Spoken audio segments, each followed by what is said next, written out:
think let's make a start. Okay.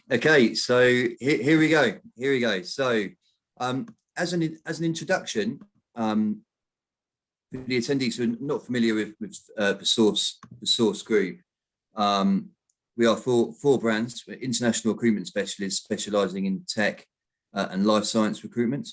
At SGI, we're on a mission to achieve highest level of customer service, driving sustainable improvement and investing into our people.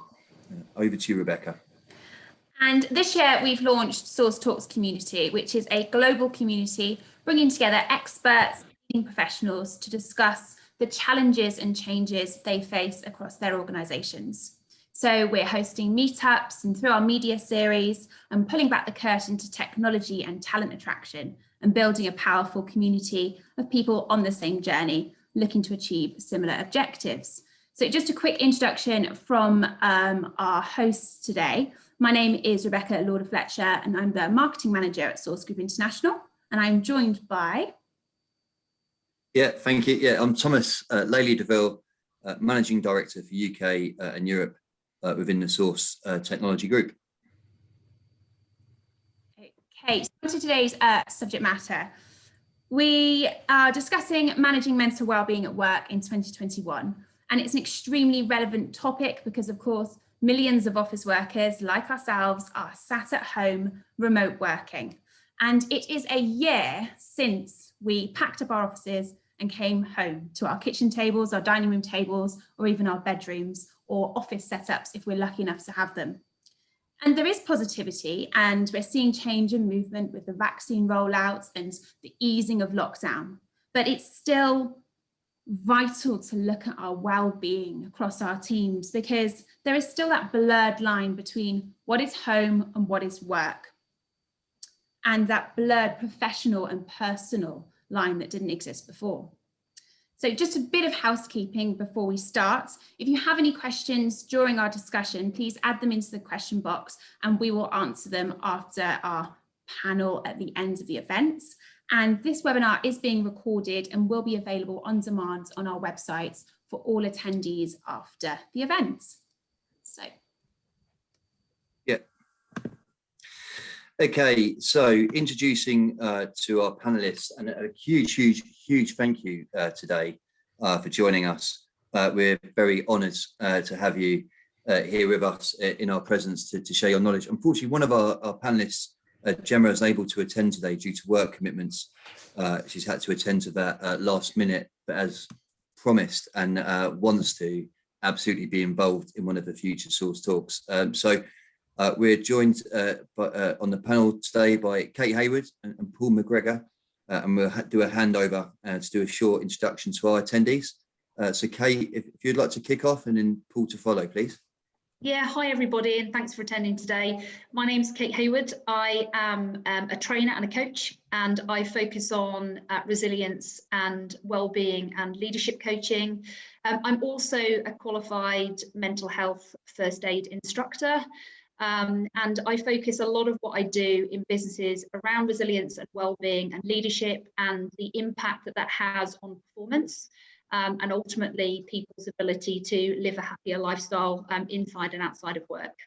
I became focused on this as something that was important to me over a period of time through my own lived experiences and also through just seeing how industries differed quite significantly in the way in which they focused on mental health and well-being. And so I wanted to be part of the solution, hence why I really started to look at that becoming the beating heart of what I do. Thank you. Thank you. Great introduction. And Paul.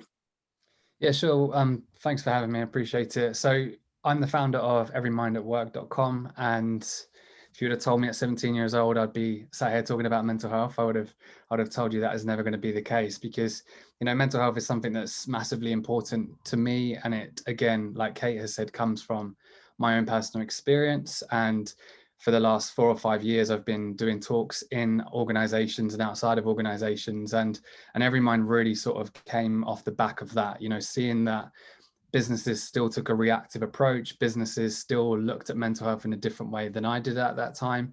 And Every Mind has partnered with over 100 companies since our launch last year. So it's, I wake up every day with this sort of fire in my belly to help as many people as possible. And I'm sure we'll talk on it about a little bit later on, but my personal experience is one that's real and one that was, hard to deal with. I sadly lost my dad to suicide when I was 18, and my dad was obviously someone who you would never imagine to be struggling with mental illness. So similar to what Kate said, I think both of us have personal experience, and both of us, want to help as many people as possible. And this panel is another way of us doing that as well.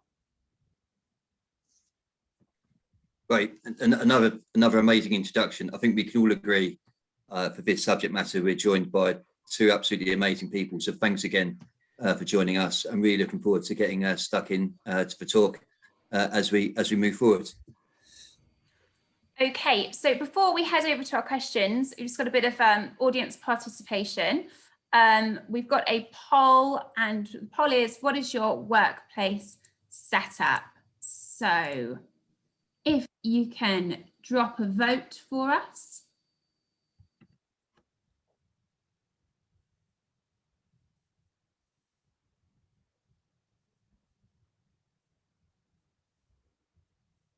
Okay, super. Thanks very much.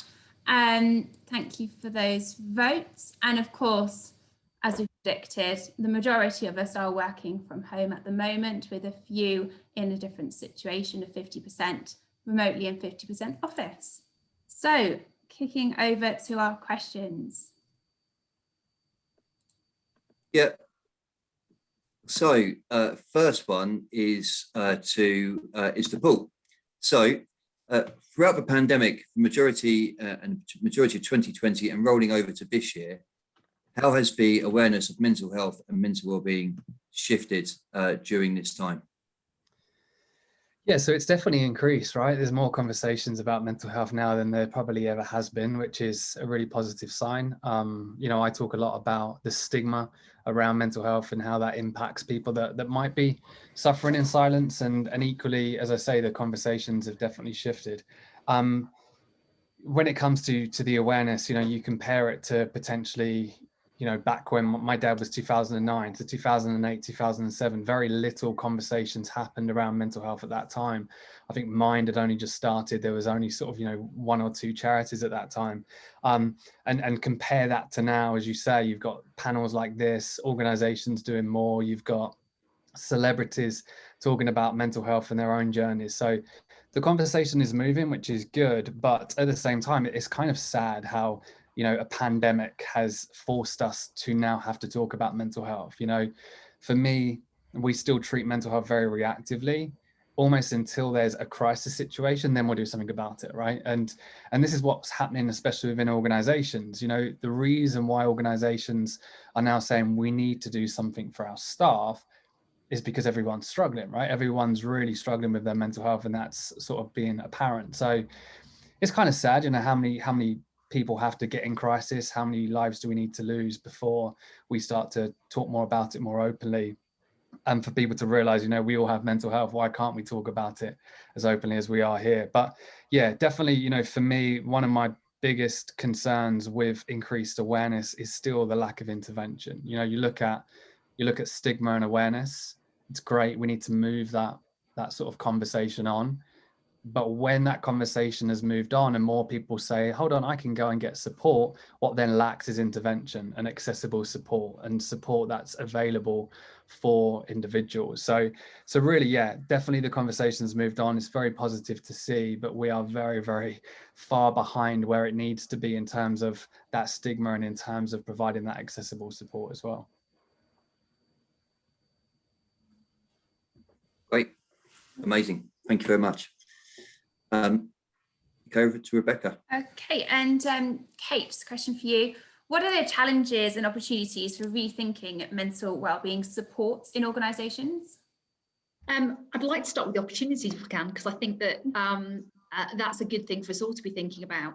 I think in terms of the opportunities, one of the things we've got to think about in business at the moment is that some organisations will be bringing people back from what has been a long time where they've been isolated and furloughed and haven't necessarily had a job to do in that period of time at all.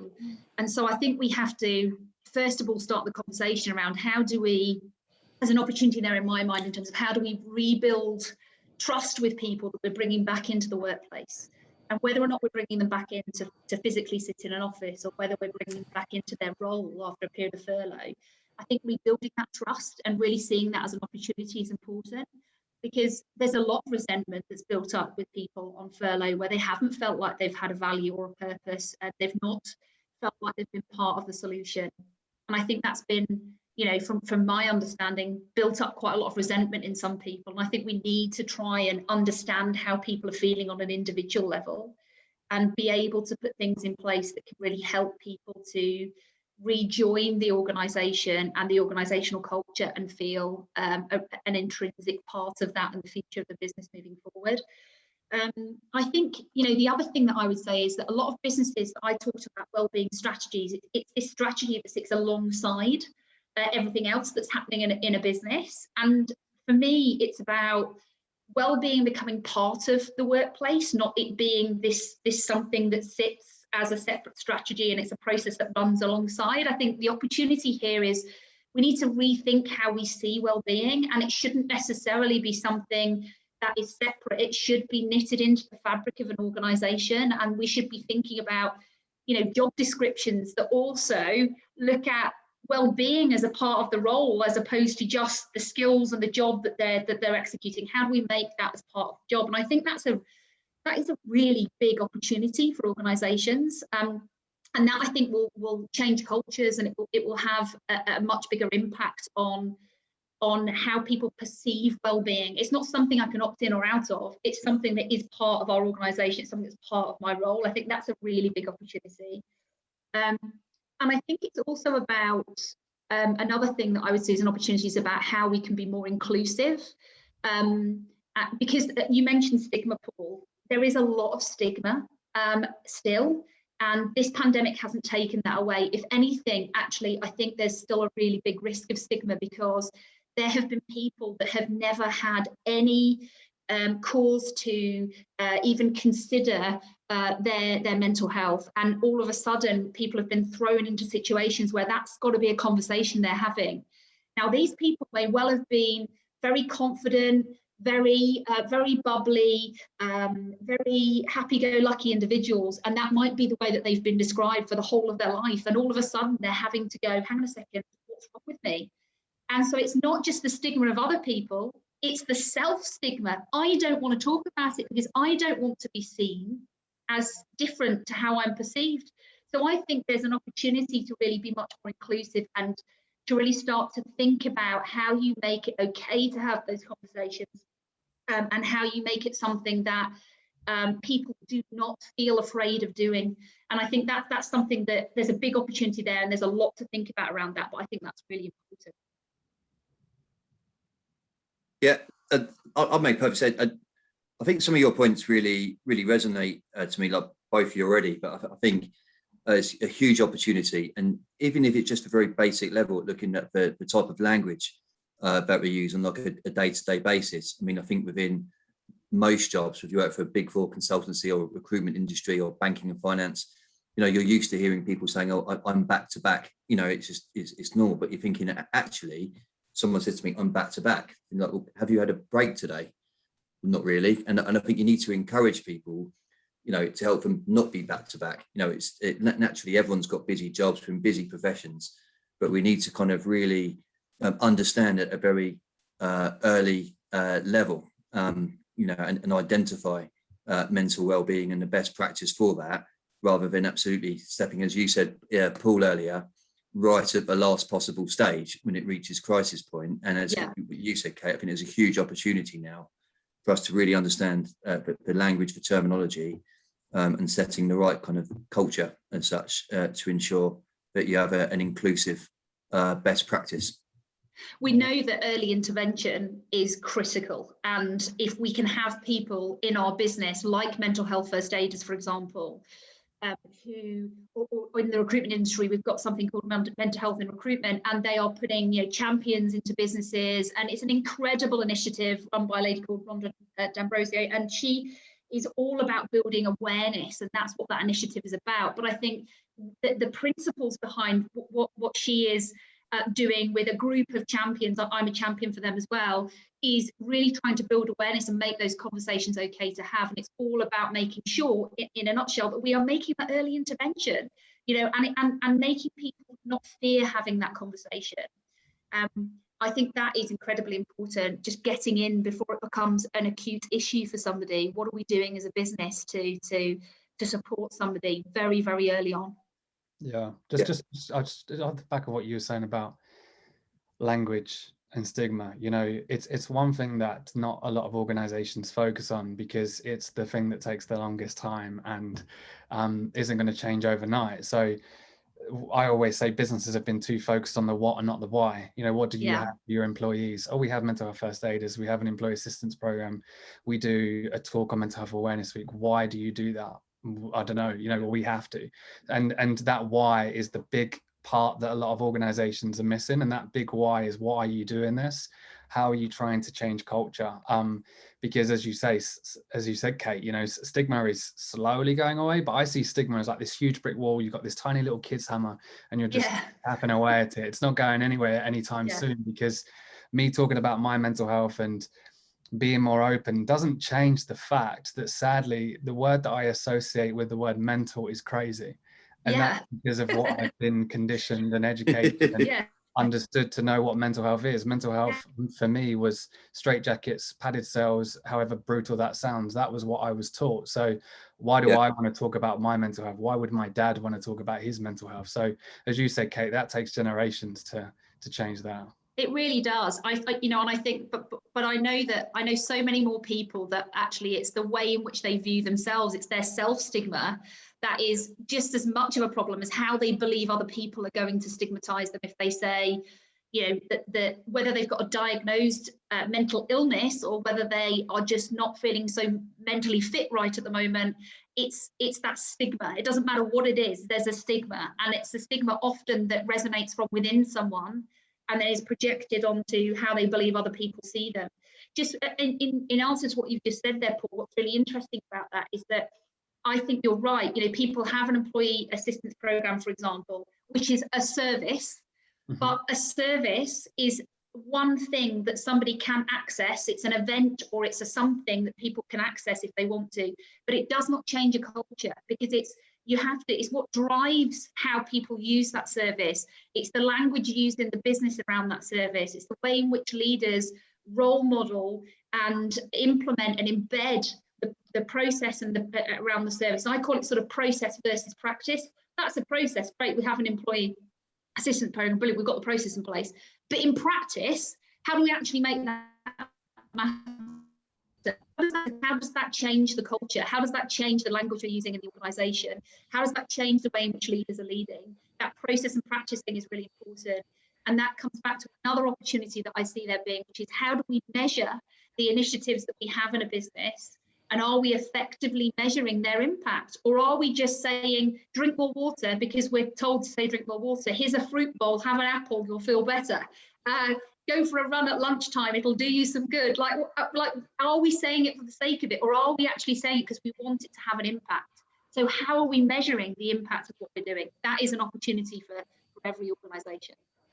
And again, completely agree. I think when the pandemic first kicked in, I couldn't realise something straight away, like immediately, within just myself, without speaking to anyone else. And you're thinking, well, actually, the newspapers are saying job cuts, the world's going to end, and people, serious health problems, code red, all that kind of stuff. You're thinking, well, actually, you've got people now that they've been thrown at the deep ends.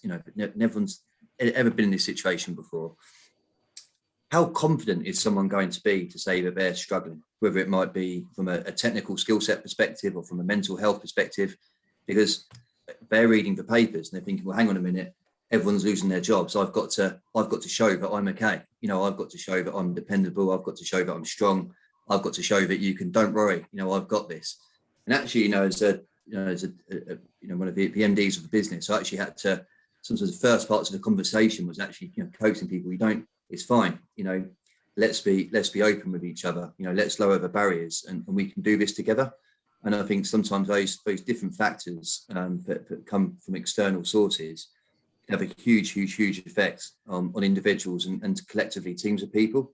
So I think I think the opportunity in front of us is absolutely huge, and really agree with all of the comments, that you said. Fantastic. Thank you. So Paul, back to you. So how do you get your teams to engage and stay motivated? How can we ensure we stay connected and employees feel supported and listened to? Yeah, it's a big question, right? And I think, if there was one answer, everyone would be happy. But I don't think there is one answer. And, I think that's the key part of, listening is key when you're managing. And we work with lots of organizations, and you've probably heard of the top-down strategy. Let's train managers in mental health. Top down, everyone else will sort of feel empowered to talk to them. But, as we've already said, stigma plays a part in that. But I think training management to listen, training management to adapt to different individual circumstances is really important. Like motivation there, how do you determine who or what someone is motivated by, right? My motivations when I was 21, running the business that I was running then was, of course, very money orientated and ego sort of driven and success orientated. Whereas, my motivations now are more about flexibility around sort of being a dad and, a business that's actually quite meaningful and helping other people. So, my motivations are completely different now. And I see this in recruitment, right? We've got some recruitment companies, and I'm generalizing here, but is money always the motivation? Is more hours always the motivation? For some people, their motivations are different. So I think it's listening. It's also making employees feel valued as part of your team. We did a lot of research on that, and especially during this pandemic period, as you kind of alluded to, if I feel valued by my manager, by my organization, it means I want to put more into it. It means that I'm more motivated into the business, because what I'm doing is I'm calling up my friends, I'm checking in with them. How are you getting on? They say, oh, my boss is terrible. He's making me do this. He's making me do that. And I'm sitting there saying, oh, hold on, my organization have been quite supportive. I feel valued now, and I actually want to give back to the business, and I want to continue to work. So I think we underestimate the sort of power of that. And then the last one I would say that I always kind of highlight when we're talking about teams and engaging and keeping people connected is vulnerability, right? As you kind of already alluded to, vulnerability, we almost link that to poor performance. So if I'm a manager of my team, which I am, and I stand up and I say I'm really, really struggling, my mind is on overdrive. They're all judging you. They're going to say that you're not a very good boss, you can't handle the business, everything else. But actually what that vulnerability does is show them that you're human, and it allows them to connect with you more, and it allows them to maybe be more honest and listen and engage with you as well. So, I've seen so many organizations that have that vulnerability as part of, their leadership team, and it has a massive impact on the business. So there's a lot there. It's, for me, adapting to everyone, listening, and making sure that you're embracing vulnerability in the workplace as well. Yeah, I couldn't agree more with all of that completely. I think, understanding what motivates individuals is important, and that might be something that, you task your line managers with. I think on the element of engagement, that comes back to, if we're looking at it from a well-being perspective, how do we make sure that people remain engaged with any kind of programs or initiatives that we're doing in the business, as well as how do we generally make people remain motivated. I think it comes back to that measuring the engagement, doesn't it? And just understanding, actually, if I'm telling somebody, that there's a fruit bowl and they need to eat fruit, but nobody actually cares there's a fruit bowl and no one's eating fruit, then actually it's not working. It's not motivating people to make a change. Why do we do it? I'm an invested in people practitioner around health and well-being, and what somebody said once, well, we've got this policy where you have to drink this much water on a daily basis, and we put posters up all over the office, and it's like, it's a really great initiative and it really helps people to stay hydrated. So I said, okay, that's fantastic. So, what sort of feedback have you had on the initiative? Blank face. What do you mean? well, actually, how is it impacting people? How is it making them feel? And, how are they engaging with that initiative? Well, I don't know. We've never asked. Okay, so we don't know if it's having an impact. And that is a really typical challenge that you will find, is that somebody will roll something out, but they don't ever really follow it up and understand if it's having an impact. So how do you know that people are engaging with that? You measure it, and you revisit it, and you re-engage them with it on a regular basis. There's a really interesting report in 2008 was done on British workplace employment, and it's quite a good thing to look back on. And one of the things that they said at that point in time was organisations that upheld their implicit agreements were organisations that rebuilt trust quickly. And so those were things like, if we promise to develop your skill set, and we promise to develop your career within our organisation, if we don't, if we uphold that implicit agreement, then you're going to trust us and you're going to want to stay with us, and we're going to retain you for longer. If we increase participation, if we get team working happening, whatever our agreements are, if we hold ourselves accountable to those agreements, then our organisation is more motivated. We have a higher rate of employee engagement. We retain more people. People feel more listened to. So it's worth sort of sometimes looking at history, I think, and thinking, okay, how should that influence the way we do things moving forward? Yeah, and yeah, I mean, for us as a business, I think one of the best, we've implemented several good initiatives and ideas, but I think one of the constants is actually a monthly forum, which is SGI Matters, and that's where we split our workforce up into groups. We get a cross section of different teams across different offices and different brands, and really understand people's feedback. We really have no ego when it comes to what's working and what can be bettered. And Paul, as you said, things change all the time. Kate, you said that as well. Does a post on a wall saying stay hydrated. It worked yesterday. It worked yesterday, but does it work tomorrow? So it's really understanding that, and that motivation piece is key, because once you understand that, then you're well set up to support teams, individuals, and the business as a whole. So yeah. completely agree.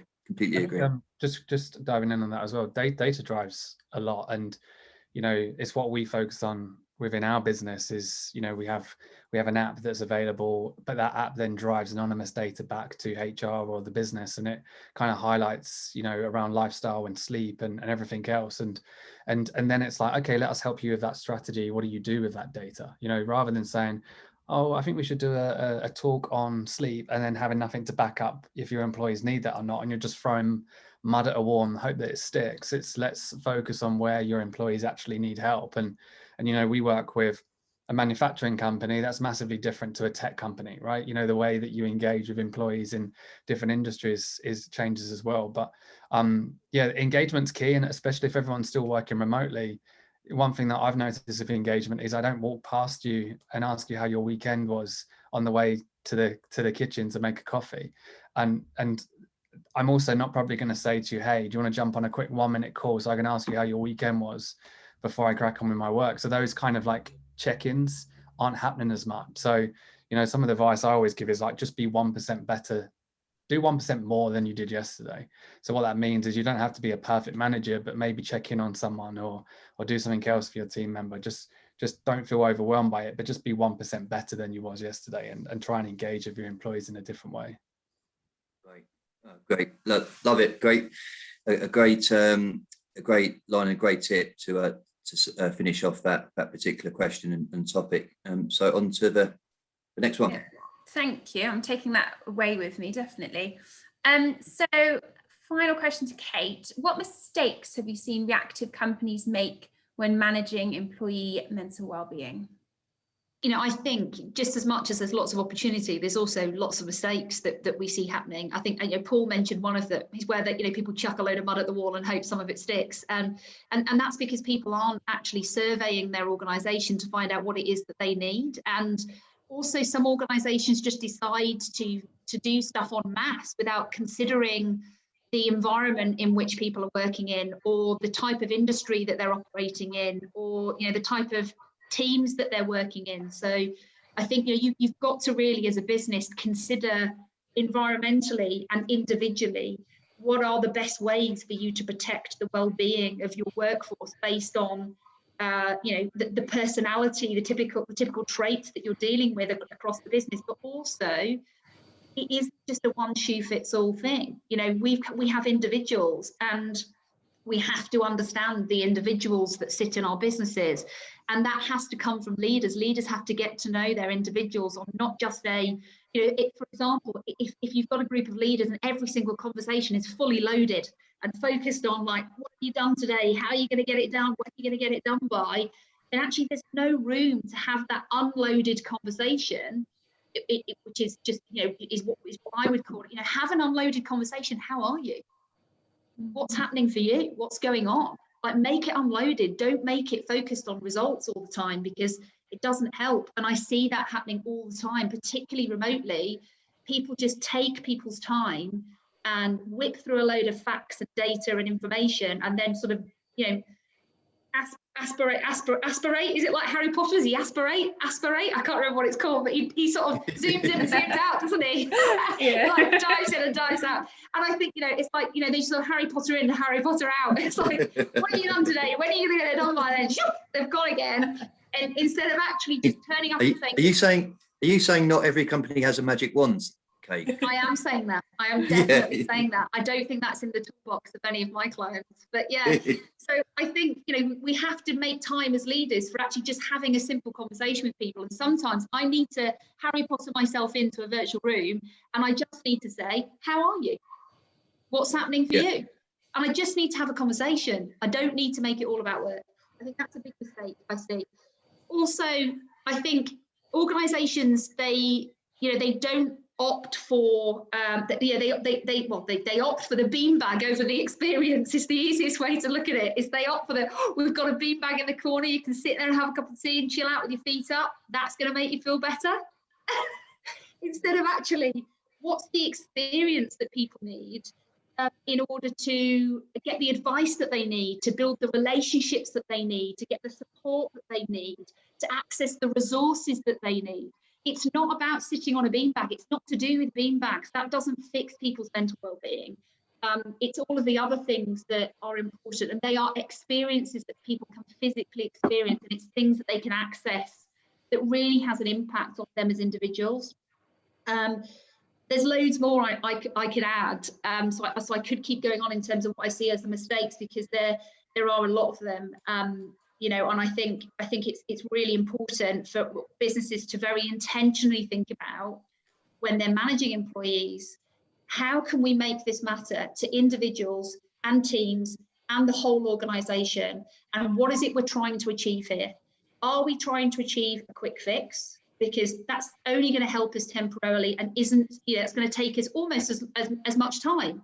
Or do we want to change our culture? Do we want to change the language in our business? Do we want to improve our leaders? Do we want to become a better organization in general? If we do, what are some of those goals, and what are the ways in which we can achieve that, and what are the ways in which we can make that really matter to everyone? So for me, the mistakes are just quick fixes, chucking mud at the wall, not measuring it, not making leaders accountable, and just doing too much Harry Pottering in and out when it comes to just talking about the job and not actually helping the individual. Thank you. So, great analogy. Yeah, shared purpose, shared goals. Absolutely, and I think sometimes that people think there's no I in team, but there is. I think people like to feel valued and what their role is in the collective team effort, if that makes sense. And if communication is poor from a company, then people don't know what their role is. They don't understand the common purpose, and then all of a sudden you feel like quite obsolete and separated and on your own individual islands. But as you said, Kate, it's the reactive piece at the end. You go, why do you feel isolated? And it's like, well, actually, that you could have solved that by the proactiveness, and like there's not Harry Potter at the end, is there, that fixes everything. It's having the right plan in place at the beginning.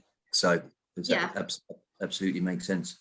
Communication is a big piece of that, obviously, isn't it? You mentioned communication, and I think it's the volume of communication. I always say to people, aim to over communicate and you'll probably just be about right.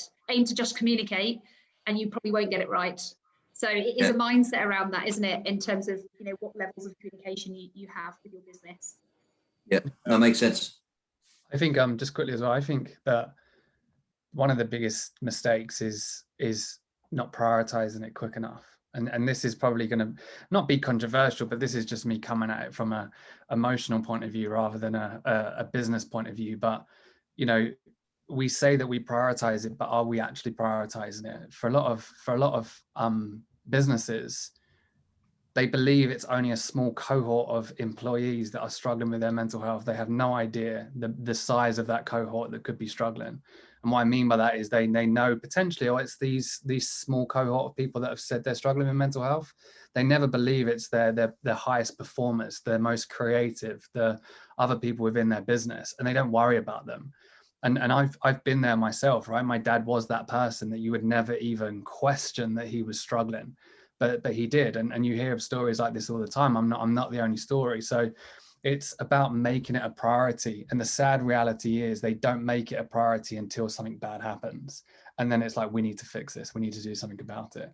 So yeah, the quicker they can make it a priority, the quicker they can realize the importance of it, the quicker they can realize that on paper, the majority of their employees, one of the biggest threats to their lives is suicide, is depression, is their own mind, then hopefully they'll do a little bit more about it. So yeah, exactly, kind of, you know, as you were saying, Kate, all of that, plus just make it a priority. Don't say you're going to do something just because you feel like you have to. Actually make it a priority and embed it into the organization. Yeah.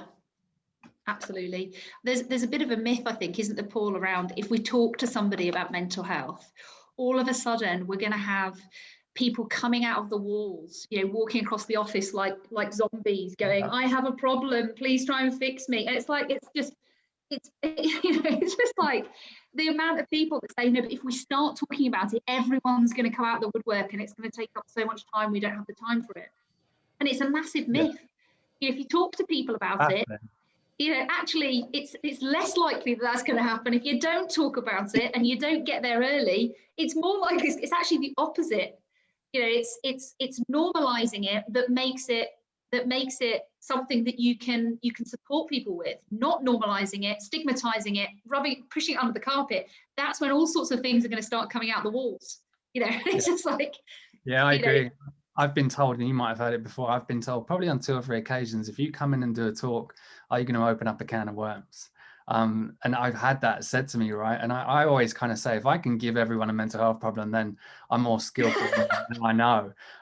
You know, all I'm going to do is encourage potentially some people to talk about their mental health, but there's no way that I'm going to encourage everyone who's from years and years of conditioning has been told to not talk about it to automatically now all of a sudden be talking about it. So yeah, like you say, there's this big myth that if you start something, you're going to make a massive issue. Like you say, if you ignore it, it's going to be a much bigger issue later on. Yeah, completely agree. Okay, so moving on to our final question, and this is for everyone, and I think we can all probably chip into a bit of an answer. So what are your personal top points for creative ways to connect and keep the balance between work and home life? Who would like to jump in? Do you want to go first? You go first. Oh, I wanted you to go first because I don't think I balanced it very well. Go on, Paul. Go on. No, go on. You go first. I'll say both of you. Don't worry. Right. So, in terms of personal top points for creative ways to connect balance between work and home life, I think it's about having a consistent approach, and I think that it's driven by what underpins the culture of a business, and it isn't driven by the knee-jerkiness of results or mistrust, or if someone's new or someone's been there a long time. It's actually an actual like mantra that sits within a company. And so the creative ways, I think, is that connectivity. So there's an approach to having like team meetings, there's an approach with the communication, there's an approach with the language. And I think if you just say to a bunch of people, well, you can work from home a couple of days a week and you can stay in the office the rest of the week, it can easily become quite disconnected and very fragmented. Whereas if you have a proper plan around team meetings, around one-on-ones, about quarterly catch-ups, and how that kind of is divided between whether you're in the office or you're at home, it shouldn't matter. And I think then you can roll out an actual plan from beginning to end that's going to work, where it isn't just too reactive, as Kate said before, just on pure emotion or pure feelings towards individual person, if that makes sense. And that is how you get a good balance between home and work life, in my opinion. But hey, what do I know? But over to you two, you two experts. Personally, I really struggle with the word balance. Maybe that says a lot more about me than anything else, but I struggle with the word balance because I don't think there is such a thing as an exact balance. And I think that when you put yourself under the pressure to go, I have to be 50% here and 50% here, and I've got to be perfect in both places.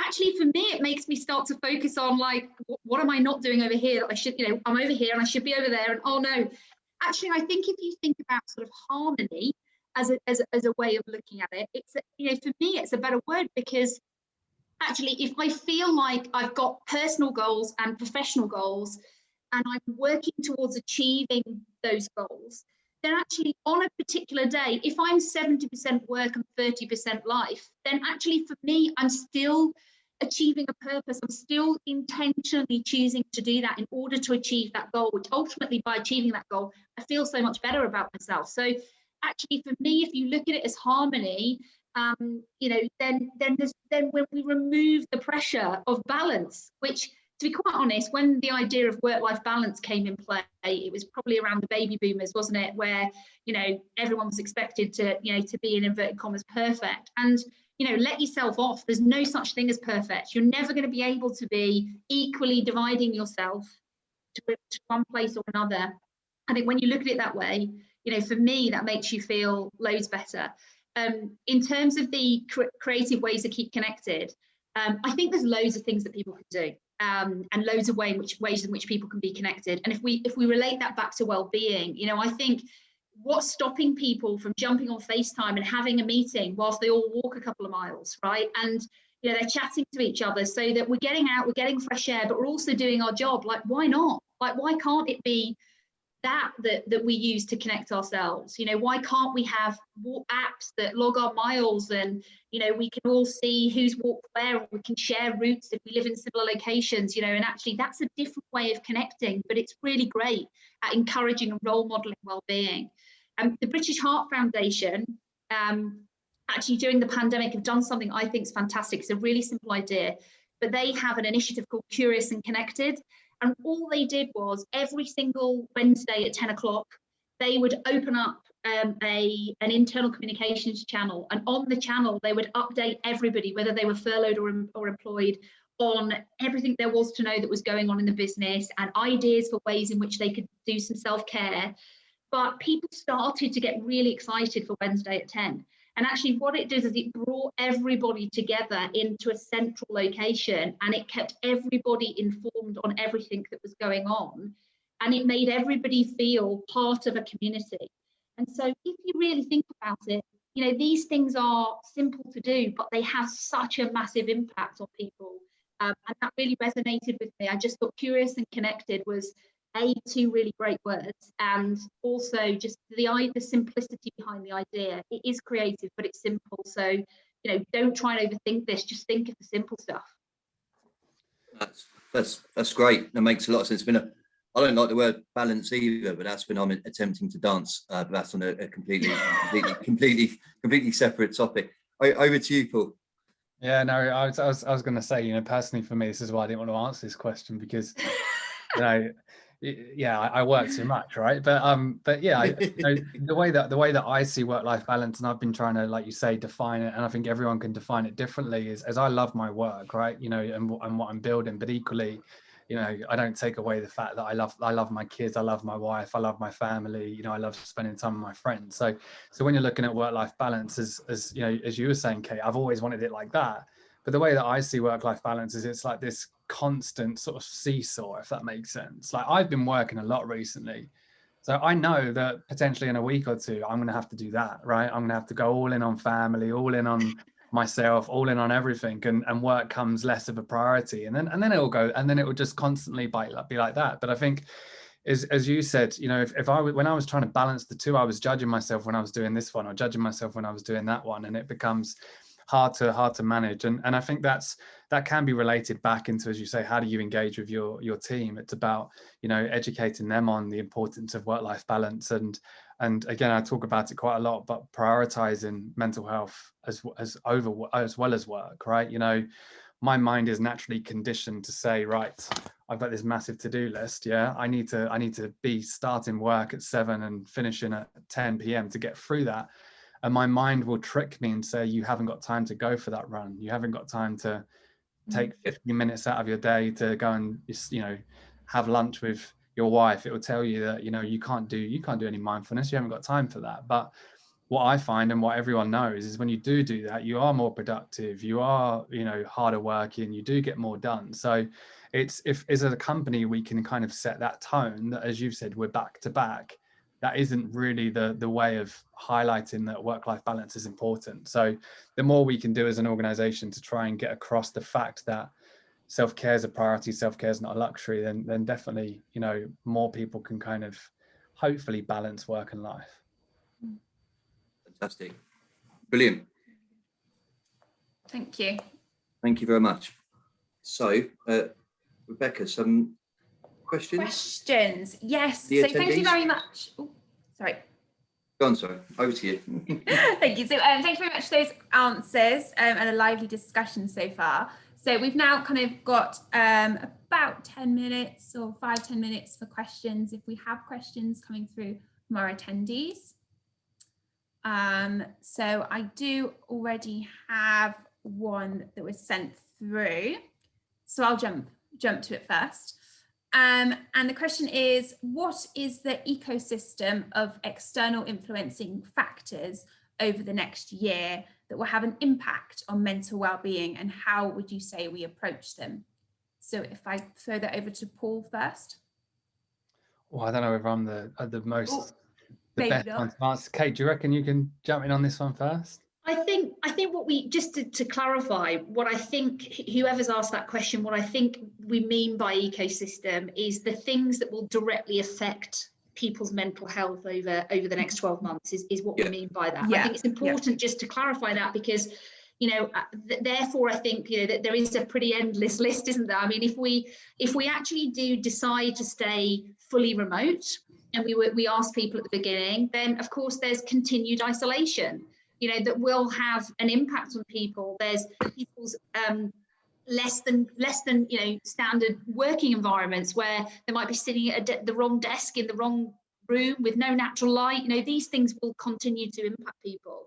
I think it's the unfurloughing of people will be a big issue, and businesses, leaders, and you know, and colleagues who haven't been furloughed really need to start to think about how they can support people when they come back into the workplace. Because imagine having not worked at all, potentially, and some people haven't, for the whole of this furlough period, to then come straight back into a working environment. It's going to feel almost like starting a brand new job. You know, and I'm saying to people, you know, we should be re-onboarding those individuals. We should be sitting down, resetting the expectations, and understanding how we support those people, because that's definitely, for me, one of the things that I would see as a potential trigger. Commuting, you know, people haven't had to commute. Now all of a sudden they've got to get on a train, and they might be being asked to do that before they themselves are vaccinated, depending on the age group that they sit in.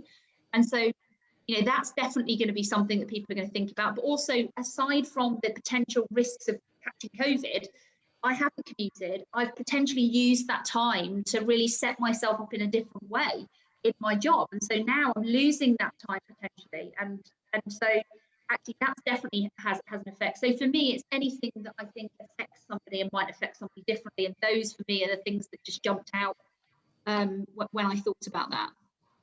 Thank you.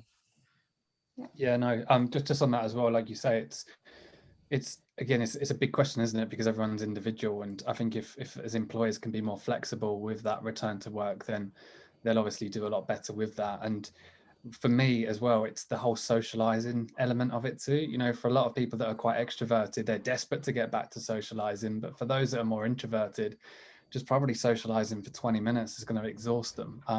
And going back into the office and doing all of that can be exhausting for people. So there's so many different external factors like you say, the isolation, the lack of socialization, it's going to be very difficult. And I think there's also going to be a real almost push from not all employers, but most employers that are struggling during this period of, we need to make some money. We need high output. We need high productivity. We need to make some money to make up for this last year or whatever. And that's going to just put strain, stress, everything on employees as well. So yeah, there's lots of concerns in my mind in terms of when we go back to normal. I think it's not going to be normal for a very, very, very long time. Certainly when the pubs open, I think that's Exactly, something to bear in right? mind. Like, where's everybody going to be after work? Just be at the pub. Oh, God. That's a talk in itself, I think. Okay, so questions from our attendees are coming through now.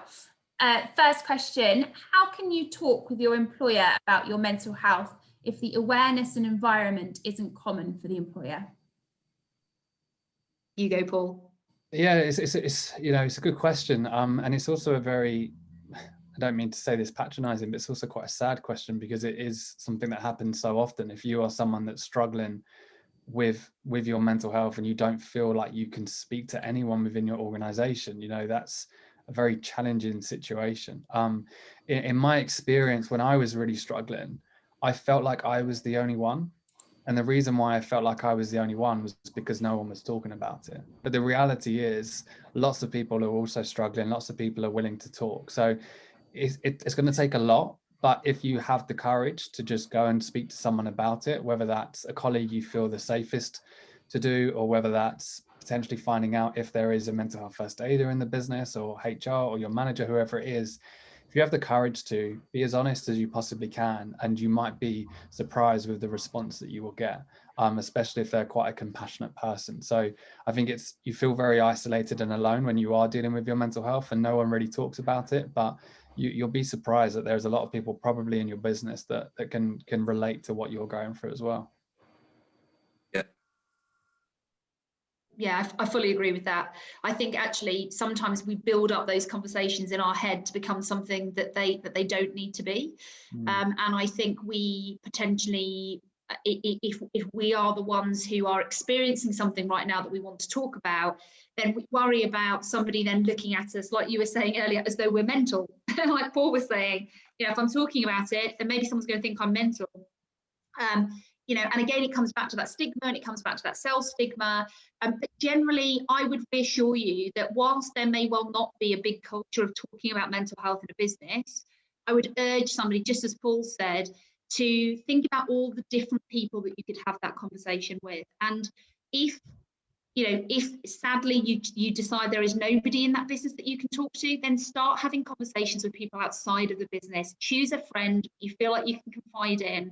And from there, look into other places where you can go and get advice and support from a self-help perspective, and then start to build up your awareness and understanding. And at some point, have the courage to go back to that list of people and think, now I have more of an understanding. Who could I go and have that conversation with now?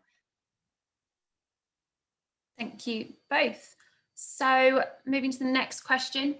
Language has been spoken about a lot, and there are people who are more receptive to discussions about mental health, but others that aren't. What type of language can we use to help people who might be worried about sharing thoughts on their mental health?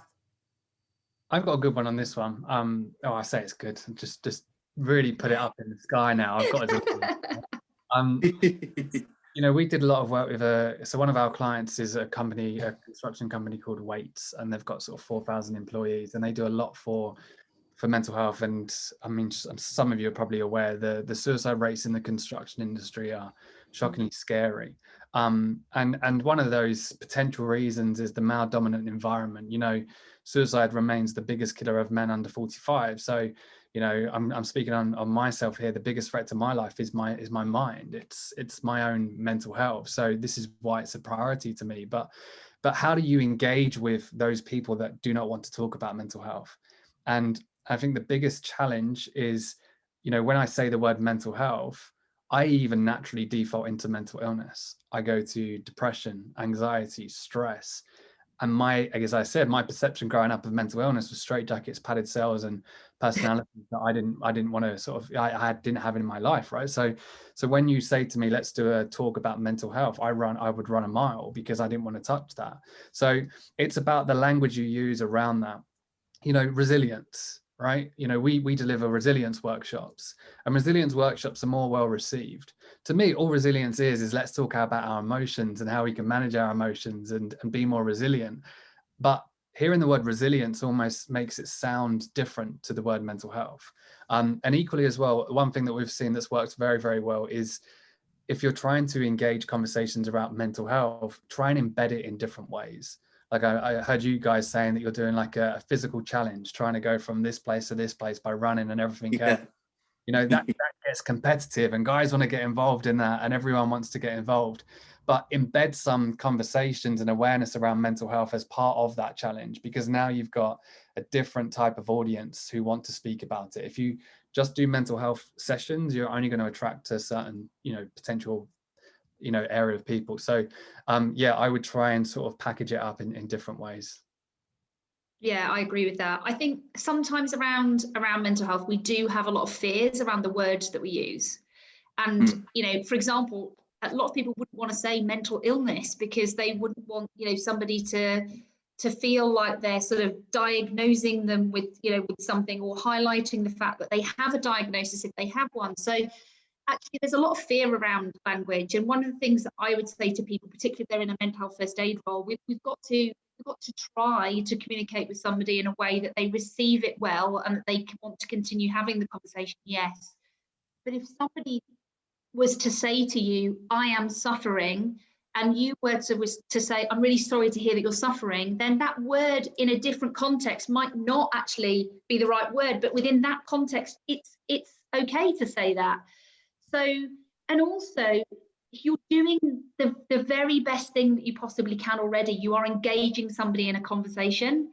And so even if you say a few words that, if you went and read a book, half an hour later that said you shouldn't have said that was the wrong thing to say, that person is getting support from you and time from you that they are not getting from someone else. They're getting someone listening to them empathetically, non-judgmentally.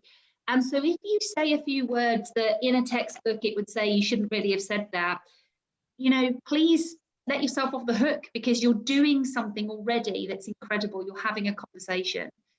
If you're in a business where having those conversations aren't happening, and the language around mental health has a negative connotation, then exactly what Paul's just said, just change the wording and focus on different things. Talk about well-being, talk about fitness, talk about physical activity, and talk about sleep, and talk about diet, and talk about nutrition, and talk about energy levels. And those conversations may well flood back to mental health, well-being, resilience.